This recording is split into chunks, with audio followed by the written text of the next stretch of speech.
سلام نايماكي مديات خطاتلتي كميل لهم أنا دحاني እግዚአብሔር ይመስገን ንስኻትኩም እውን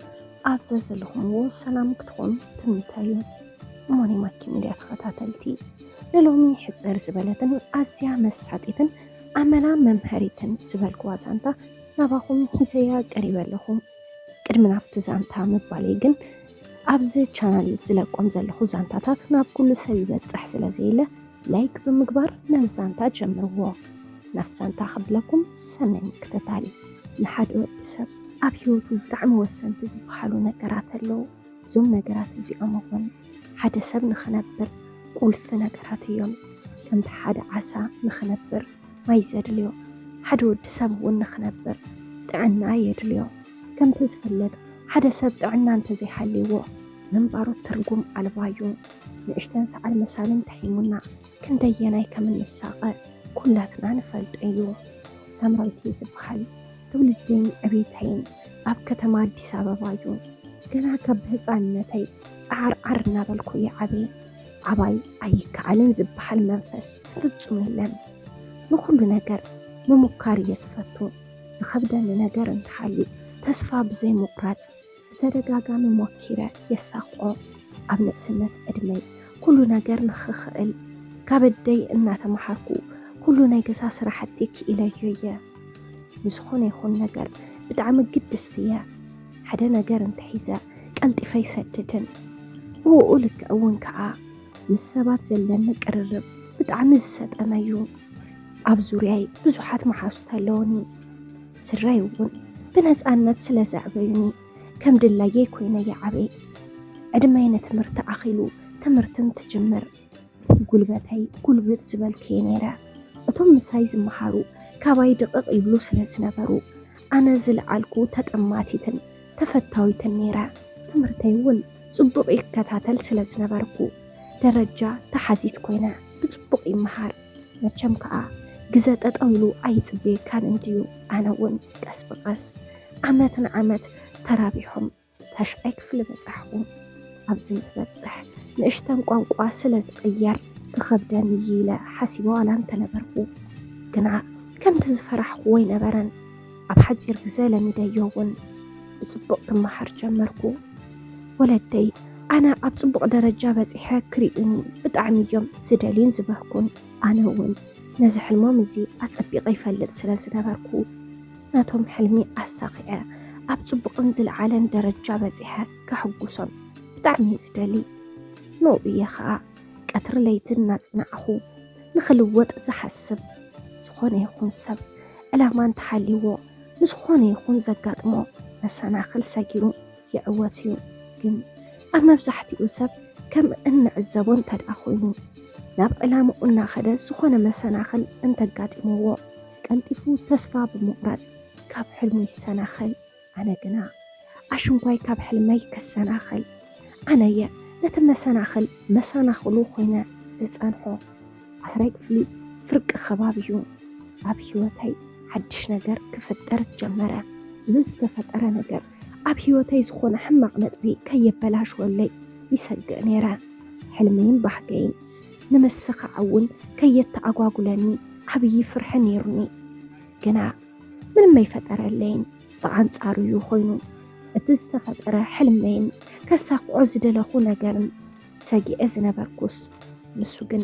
ሕልመይ ንኸሳኽዕ ብደንቢ ሓጊዙኒ እዚ ዝተፈጠረ ነገር ክንድቲ ዝበሃል ከቢድ ኣይኮነን ነይሩ ማለተይ እዚ ዘጋጠመኒ ንብዙሓት ሰባት ዘጋጥሞም ነገር እዩ እቲ ስግኣተይ ግና ብዙሓት ሰባት ብፍላይ ከዓ ደቂ ኣንስትዮ ክጉዳኣ ስለ ዘርኢ እዩ እዚ ዘጋጠመኒ ነገር ፍቕሪ ዝበሃል ነገር እዩ እንታይ ደኣ ከቢድ ክርኢኽዮ ኢልኩም ተሓስቡ ትኾኑ ግና ከዓ ወይ ደኣ ደቂ ሰባት እናቕለልና እምበር ብጣዕሚ ከቢድ ነገር እዩ ኣነ እውን ምስ ሓደ መማሕርተይ ፍቕሪ ሓዘኒ ነዚ መማሕርተይ ኣብ ታሽዓይ ክፍሊ እናተምሃርኩ እየ ዝፈልጦ ኣብቲ መጀመርታ ምንም ኣይመስለኒ ነይሩ ቀስ ብቐስ ግና ነቲ ወዲ ክግደሰሉ ጀመርኩ ዋና ዕላማይ ኣብ ትምህርቲ ስለ ዝነበረ ነቲ ወዲ ክቐርቦ ብምፍራሕ ስቕበልኩ ድሓር ግን ሓደ መዓልቲ ናይ ፊዚክስ መምህርና ኣሳይመንት ይህበና እሞ ንዓይን ንኡን ብሓደ ይገብረና በዚ ነገር ኣነ ብጣዕሚ ተደናገፅኩ ምክንያቱ ምስኡ ክቀራረብ ኣይደልን ነይረ ክቀራረበሉ ዘይደልየሉ ምክንያቱ እውን ንኡ ዝስምዐኒ ስምዒት ስለ ዝፈራሕክዎ እዩ ኣነ ስለ ዝፈራሕክዎ ግን ኣይተረፈን እቲ መምህር ባዕሉ ኣጣሚሩና ምስቲ ወዲ እውን ካብ ብዓይና ሓሊፉ ብኣካል ቀሪብና ተፋለጥና ነታ ኣሳይመንት ንሰርሐሉ መዓልቲ ተቋፂርና እውን ነናብ ገዛና ኸድና እቲ ቀጻሊ መዓልቲ ቀዳሚ ነይሩ ዝተቋፀርናሉ ሰዓት ምስ ኣኸለ እውን ናብቲ ቤት ትምህርቲ ኸድኩ ምስ ከድኩ ቀዲሙኒ ኣብኡ ኮፍ ኢሉ ፀንሐኒ ኣርፊደ ከይከውን ኢለ ሰዓተይን ተረኣኹስ ገና 10 ደቂቓ ይተርፎዩ ነይሩ ብተገዳስነቱ እናተገረምኩ ናብኡ ቀሪበ ኢደይ ሰደድኩሉ እሞ ሰላም በልክዎ ሰላምታ ተለዋዊጥና እውን ቅድሚ ናብ ስራሕና ምእታውና ብዛዕባ ትምህርቲ ኣዕሊልና ናብ ኣሳይመንትና ኣተና ንሱ እውን ጎበዝ ተምሃራዩ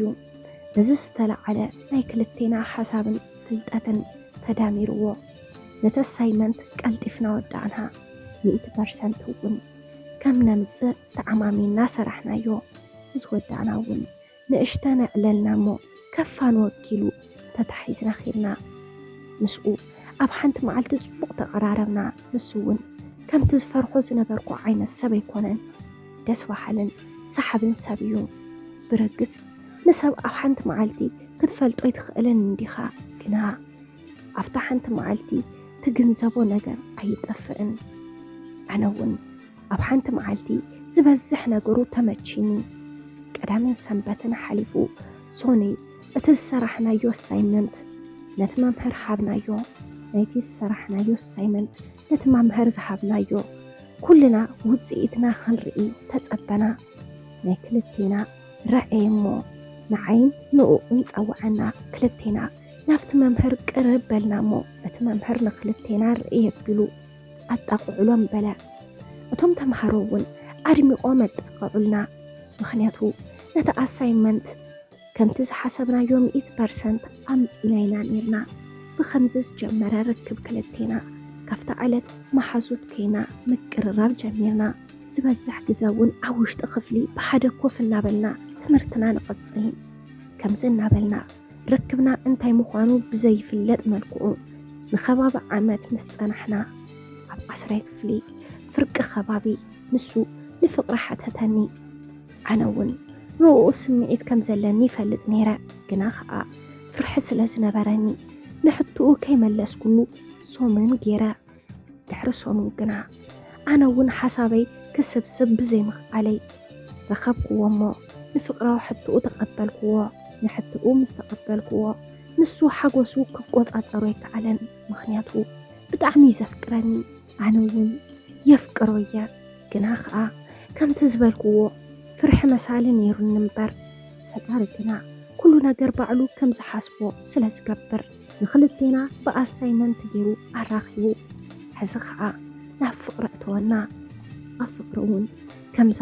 ሰብኣይን ሰበይትን ካብ ሓደ ውቅያኖስ ይቕድሑ ዝበሃል ክልቴና ጎበዛት ብምዃንና ኩሉ ሰብ ደስ ክብሎ ጀመረ ንሕና እውን ፍቕርና እናጠንከርና ንቕፅል ምስኡ ፍቕሪ ምስ ጀመርኩ ከምቲ ዝፈራሕክዎ ይኮነን ነይሩ ብኣንጻሩ ንትምህርተይ ብጣዕሚ እዩ ዝሕግዘኒ ኣነ ዝፈልጦ ነገር እናፈለጠ ጎና ጎኒ ትምህርትና ፍቕርና እናስተማቐርና 12 ክፍሊ ወዲእናዮ ውፅኢትና መፂውን ትምህርተና ንመሃረሉ ዩኒቨርሲቲ ኣብ ሓደ መረፅና ከምቲ ዝበልክዎ ፈጣሪ ንክልቴና ብሓደ ክንከውን ግደ ሓሪናስ ከም ሓሳብና ዩኒቨርሲቲ ኣብ ሓደ በፅሕና በዚ ነገር ብጣዕሚ ኢና ተሓጒስና ክልቴና ከይንፈላለ ዝብል ስግኣት ነይሩና እዩ ብሓደ እውን ሻንጣና ጠቃሊልና ምስ ፍቕርና ናብቲ ዩኒቨርሲቲ ኣቲና ንመጀመርታ ግዘየ ካብ ወለደይ ተፈልየ ዝወፃኹ ህይወት ዩኒቨርሲቲ እውን ሳላ ፍቃርየ ብዙሕ ኣይከበደንን ናፍቆት ስድራ ንኸየጥቅዐኒ ኣብ ጎነይ እናኾነ ብሕታውነት ከይተሰምዐኒ ናይ ዩኒቨርሲቲ ትምህርቲ ይወዳኹ ብፍቕርና ምንም ጥርጥር የብለይን ብጣዕሚ ኢና ንተኣማመን ድሕሪ ትምህርትና ናብ ዓድና ኸይድና ስራሕ ደሊና ምስራሕ ንጀመር ክልቴና እውን نناتنا سراح جميرنا نبعلنا كنت حقاقز جميرنا كل جزاء دحر سراح أننا تراخبنا ون صبوق جزاء أن حلفنا فقرنا نسرح أنا السرقو زنبركو سراح بتعميو مدك منيرو قدفيون تبلني أنا قنا زلو أتاو صبوق بمخانو نتأتاوي إنها رأهو سرحي قتل عبس جزاء أنا لب خبل اللوزيك ألكو نايمد 500 قسم عني جمر انت أنا قنا نفس راحنا قويخو كستو على ليك ألكون وقعت نجاري سمع النمو أنا خاء نايك أوريون نبالكو شلال انتبلو عمونغو يوتنا نقصلنا نحلنا مرعز بحال حساب كاب ومزا أنا قنا كن مرقون تدعخونا مجمرتانا يبعلنا نبلو نجر كن حزل لنا زبل قوام سلزنا براني أتمرعان اشتن نناو حيو بالكوو نسوون بحسابي تسمام عمو أنا خفت زنبرا نسرح تدرب سراح دلي أما على تقلت تسرح كسرح جنزب معقار كجمر والسنكون كم أون جبركو عبز جزاكن كل جزاء بخلتي أقولني ناوج أتنجر حمام مشات يسمعني أنا خاء أبكن دم مرمر قريو نبلكو تكوس نجري ساتين أبسراح تسأميدا عرسي مكن خان دارجا جريفايويا نجبي نبعلو بأقبابو يبلعن كم زنا بلنا تتأناخيرنا ناسرحنا زرلينا جنزب سبسبنا زي سبسبنا يو نمرأة أحلفو حدار موزة إزخوني نيرو كلتينا تسمامي ناون مرأة خنقبر بلنامو نسوش ماقل سددا كاب أسريك فلقات حيزو زنبرنا ركبنو لدي نقرم سلزنبرقو بدن بيفلتو يم شماقل مسددون تبصحقا إلوم سناي فقادوم حبوو ناي مرعا معلت تقوص أرمو نتي زي سبسبنا يو جنزب نهنب سدرانا هيبنا ناي مرعا مدلو تجمرا كلتينا تمرئنا حدارنا مسريتنا بحدا كمن نخون انت نحسب بتعمينا تحقويسنا مرعنا قربا تخيد مدلوون إنا تود أخدا على النسون صبوق جزاك نحلف لنا نمزنا قاع كاب السراح عرف توتينا نبكالي عد خرنا عمزنا قاع نحلنا قنا حماقنا قرت فترة أنا تنقصاقسنا نحلنا أنا حندبت رأسي سحيتا ودقو